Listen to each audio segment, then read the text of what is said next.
अस्सलाम वालेकुम। तमाम तारीफ़ें अल्लाह की, मेरी क्या तारीफ़ होनी है, लेकिन मेरा एक ब्रीफ सा इंट्रोडक्शन ये है कि मेजर मैसम रज़ा मेरा नाम है, सियालकोट से मेरा ताल्लुक है। आर्मी ज्वाइन की 1989 में और सर्व किया 2011 तक। मिलिट्री पायलट था, हेलीकॉप्टर भी उड़ाए, जहाज़ भी उड़ाए, बड़ी जंगें भी देखी, वज़ीरिस्तान वाली, ज़लज़ले जैसे ऑपरेशन भी किए। एक बड़ी हैपनिंग लाइफ गुजारी। थ्रेट्स भी थी, थ्रिल भी थे, सेवियर भी थे, खुद खतरों में डलते भी थे, लोगों को खतरों से निकालते भी थे, एंड अल्हम्दुलिल्लाह फुल ऑफ इवेंट लाइफ गुजारी। और उस लाइफ में एक ऐसा वाकया जिसने मेरी बिल्कुल जिंदगी, मेरी सोच और मेरी आने वाली नस्लों की जो फ्यूचर प्लानिंग थी वो चेंज कर दी। वो वाकया यूं था कि 1987 में मैं आर्मी की तरफ से एक फ्लाइंग कोर्स पे मुझे जॉर्डन मेरी सिलेक्शन हुई, जो 90 दिन का कोर्स था, 3 महीने का। ये फ्लाइंग के छोटे छोटे कोर्सेज आपकी मिलिट्री लाइफ में आते रहते हैं। खैर मैं 1997 में मैं जॉर्डन पहुंचा, तो वहाँ मिलिट्री बेस है, किंग हुसैन मिलिट्री बेस। वो एक उनका छोटा सिटी है, अल मफाक में वो बेस है, किंग हुसैन मिलिट्री बेस। जब वो उनके कर्नल साहब थे, कर्नल हुसैन नाम था उसका, वो जो उनके उसको जीवन क्वाड कहते हैं, जो कोऑर्डिनेशन करता था तमाम एलाइड ऑफिसर जो बाहर से आए होते थे उनकी रेजिडेंस। और जब उसने लिस्ट दी हमें कि कौन किधर ठहरेगा, तो उसमें वो एक फ्लैट था जिसमें 2 पायलट्स ने रुकना था। जो तमाम फॉरेन पायलट्स जितने भी थे वो 2-2 पेयर किया हुआ था। तो जो मेरे साथ पेयर था वो इजरायली पायलट था। मैं झंडा देख के इजराइल का, तो एकदम दुनिया में चंद ही वो कंट्रीज हैं जिनके झंडे देख के हम ऊपर से नीचे होते हैं, तो उनमें से लकीली एक इजराइल है। तो मैं एकदम आई वाज शॉक्ड, और मैं कर्नल हुसैन को मैंने कहा जाके कि सर आपको पता भी है कि diplomatically we are not aligned with Israel, so if you could change my flatmate. तो उसने एकदम कलम पकड़ा, उसने कहा हाँ हाँ व्हाई नॉट, यस। तो अच्छा, जब वो काटने लगा तो ऐसे मेरी तरफ ऊपर देख के मुझे कहता है, but just for your information that pilot of Israel requested me to be your flatmate. अब जब मैंने ये सुना कि दुश्मन ने ये चैलेंज दिया कि मैं पाकिस्तानी ऑफिसर के साथ मुझे कर दें, तो मैंने कहा अब मैं नाम कटवाऊं तो फिर मैं पाकिस्तानी नहीं। तो I accept this challenge, I will live with Israeli pilot for 90 days and then life starts. 2-4 दिन तकल्लुफ में गुजरे, वो भी थोड़ा रिजर्व लगा। वो समझ रहा था पता नहीं मैं कोई आईएसआई का एजेंट हूं। चंद दिनों में हमें ये समझ आ गई कि ना मैं आईएसआई का एजेंट हूं, ना वो मुसाद का एजेंट है। तो हम दोनों पायलट हैं और कोर्स करने आए हुए हैं। 8-10 दिन के बाद बेतकल्फी हो गई, सुबह क्लास में इकट्ठे जाना, शाम को खाना इकट्ठे खाना। जब बेतकल्फी इस लेवल की हुई तो मैंने उससे पूछा, मैंने कहा you requested me to be your flatmate, he said yes. मैंने कहा is there any particular reason for that? तो जो उसका जवाब था शुएल का, वो मेरा लाइफ चेंजिंग, मेरी पाकिस्तान के साथ मोहब्बत उस दिन मुझे मेरी पैदा हुई मेरे अंदर। उससे पहले मैं बाय डिफॉल्ट पाकिस्तानी था, लेकिन मैं 1997 इस वाकये के बाद मैं बाय चॉइस पाकिस्तानी। उसने जो जवाब दिया वो मैं बार बार इस कौम को वो जवाब बताना चाह रहा हूं। मैं इससे पहले वाली भी एक वीडियो में, मैं उससे पहले वाले एक प्रोग्राम में मैं बताता, ही सेड के हम पैदा हुए थे तो मां की गोद से हमें बताया गया था कि तुम्हारा दुश्मन अरब नहीं है, तुम्हारा दुश्मन पाकिस्तान है। कहता है उसके बाद मकतब में आए तो मकतब में हमें पढ़ाया गया कि तुम्हारा दुश्मन पाकिस्तान है। कहता है मकतब के बाद स्कूल में, मकतब उनके कहते हैं मदरसे टाइप को, जो कंपलसरी है स्कूल से पहले। अच्छा, कहता है उसके बाद स्कूल में आए तो स्कूल में जो चैप्टर हमें एनिमी का पढ़ाया जाता था उसमें झंडा पाकिस्तान का लगा होता था। उसमें पाकिस्तान की ज्योग्राफी पढ़ाई जाती थी, पाकिस्तान का नहरी निजाम पढ़ाया जाता था, पाकिस्तान का फौज की स्ट्रेंथ हमें पढ़ाई जाती थी। कहता है उसके बाद यूनिवर्सिटीज में, कॉलेज में एनिमी के तौर पे हमें पाकिस्तान पढ़ाया जाता। कहता है फिर मैं आर्मी में आ गया।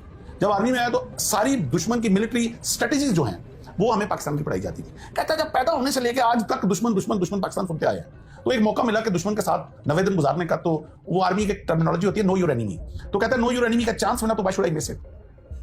मैं उसकी बात सुन के थोड़ा सा मैं हैरान हुआ। मैंने कहा शुएल ठीक है, हम आपको ड्यू टू मस्जिद अक्सा एंड ड्यू टू फलस्तीन हम डिप्लोमेटिकली आपको एक्सेप्ट नहीं करते, मगर इस लेवल का हमने कभी आपको दुश्मनी के भी काबिल नहीं समझा। हमारे लिए तो इंडिया ही काफी है जो हमारे साथ जुड़ा हुआ है मशरक के ऊपर, और उसके लिए हम काफी हैं, हमारे लिए वो काफी है। तो तुम लोग किस लेवल पे जा चुके हुए? तो हमने भी नेवर थॉट। तो जो इसके बाद जो उसने जवाब दिया वो इससे भी ज्यादा अहम था। उसने कहा तुम लोग अभी सोए हुए हो, अभी तुम्हारे लीडर्स तुम्हें बता नहीं रहे कि तुम लोग क्या हो और क्या काम तुम लोगों से लिया जाना है, जबकि हमारे लीडर्स ने हमें बता दिया। इसलिए हमें बहुत क्लियर है कि तुम लोग क्या हो, लेकिन तुम लोगों को खुद अभी नहीं पता तुम लोग क्या हो।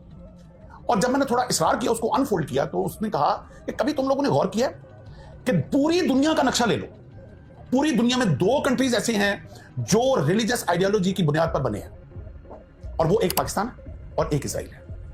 पाकिस्तान बना 1947 में, इजराइल बनता 1948।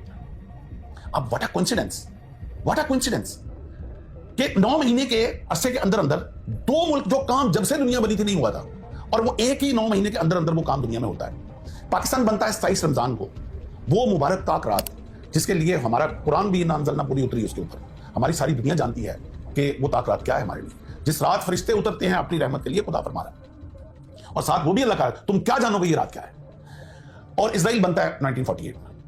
अब जब वो कहता है, शोएल कहता है मुझे कि ये ऐसे ही नहीं बना, ये बाय डिवाइन हुआ है, और जब एंड ऑफ द वर्ल्ड जो जंग होनी है वो हमारे दो मुल्कों के बीच में होनी है। आधी दुनिया तुम्हारे पीछे खड़ी होगी, आधी दुनिया हमारे पीछे खड़ी होगी, और ये उसके लिए तैयारी की जा रही है।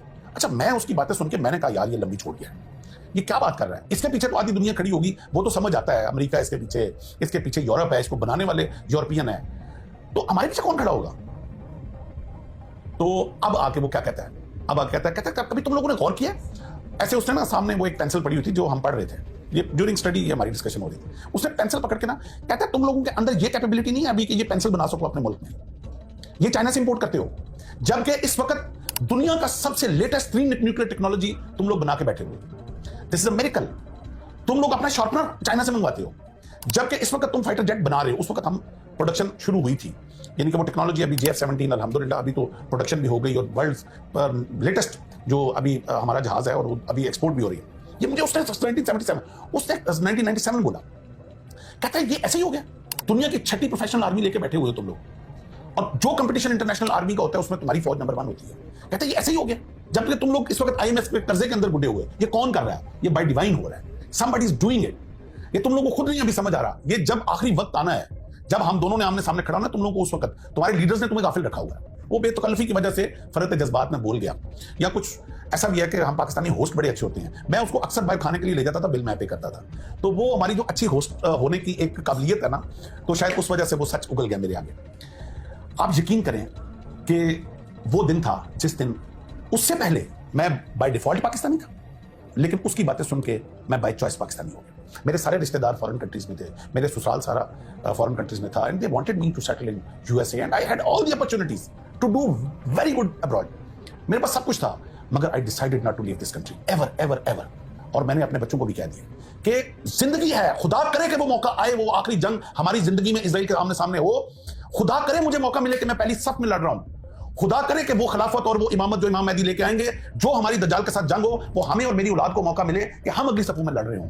इसलिए हम कभी ये ना इस मुल्क को छोड़ सकते हैं, न कभी इस मुल्क के ऊपर आंच आने देंगे, हम अपना खून बहा देंगे, क्योंकि हमें अपने दुश्मन से वो बात पता है। वो कहता है तुम लोग इस वक्त जो एग्रीकल्चर रेवोल्यूशन, तुम्हारा इंडिया पानी, ये मुझे उसने बताया 1970 कि इंडिया प्लान कर रहा है तुम्हारा एग्रीकल्चर तबाह करने के लिए, और तुम्हारा सारा पानी बंद कर रहा है, और तुम्हारे अपने बिके हुए बीच में जो पानी बंद करवा रहे हैं। और बाद में वो जमात रिशा पकड़ा गया जो बिका हुआ था, खुदा लानत करे उसके ऊपर और उसके आल औलाद के ऊपर, जो ऐसा शख्स पैदा हुआ जिसने अपने मुल्क का सौदा किया और हमारे पानी को बर्बाद किया जाके, जो दरियाओं का उसने इंडिया के साथ सौदा किया।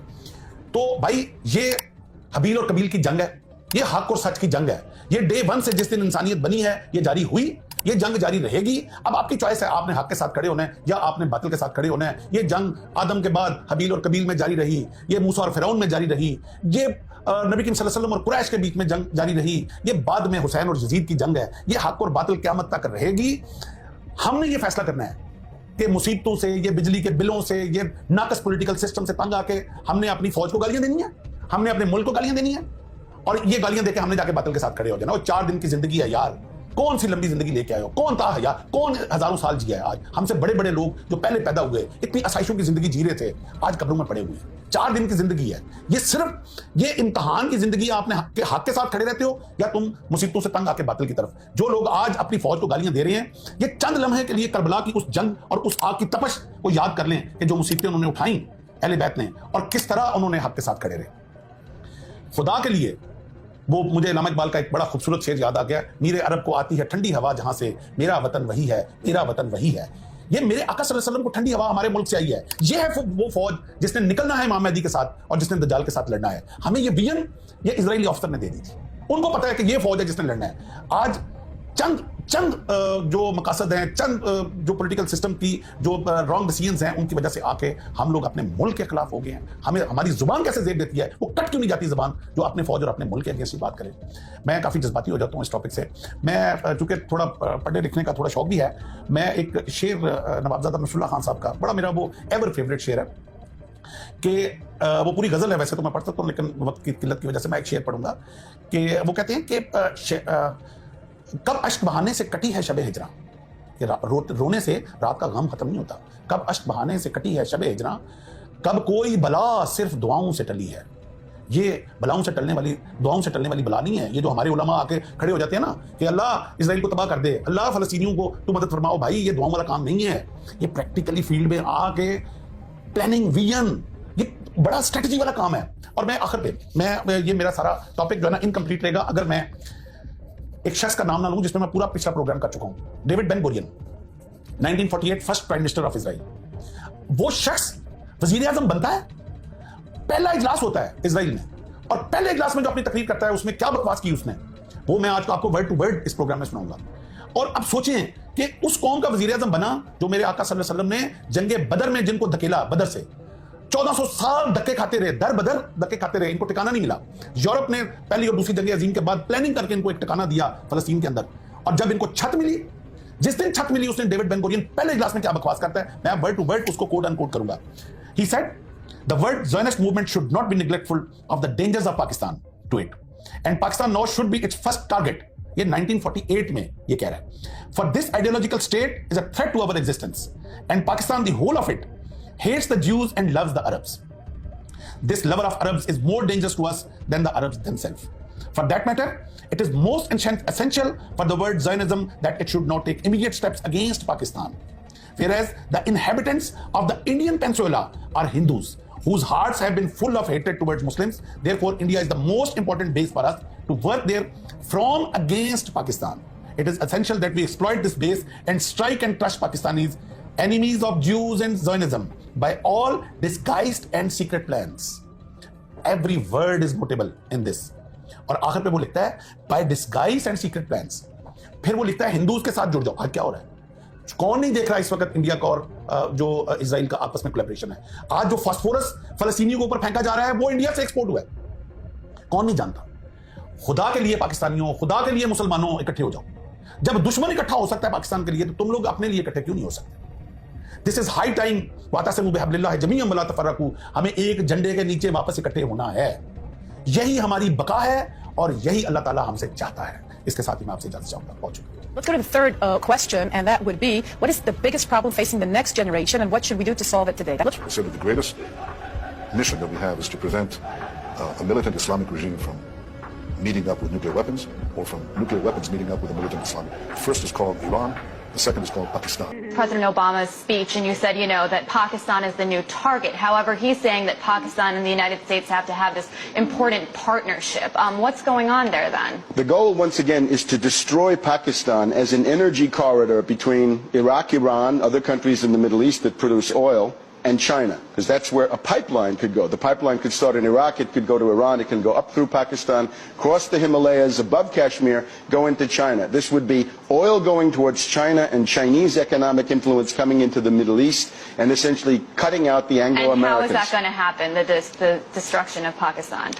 The idea is to provoke a civil war. In other words, take the existing civil war inside Afghanistan and massively export it. The U.S. would possibly consider a direct attack on Pakistan, but they can't, because Pakistan is too big and it has nuclear weapons. So there's nuclear deterrence. The only way to do it is to take the Pashtun population in Afghanistan and Pakistan, rile them up into an independence movement, do the same thing with the people in Baluchistan, and with that you've carved Afghanistan, you've broken Pakistan into 4 pieces or 3, and you've even started to carve Iran, because those Baluchis are a peripheral group of the Iranians. So परचम हिलाल के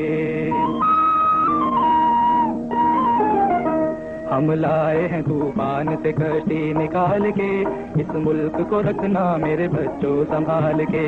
हम लाए हैं तूफान से कश्ती निकाल के, इस मुल्क को रखना मेरे बच्चों संभाल के। बरसों के बाद फिर उड़े परचम हिलाल के, इस मुल्क को रखना मेरे बच्चों संभाल के। हम लाए हैं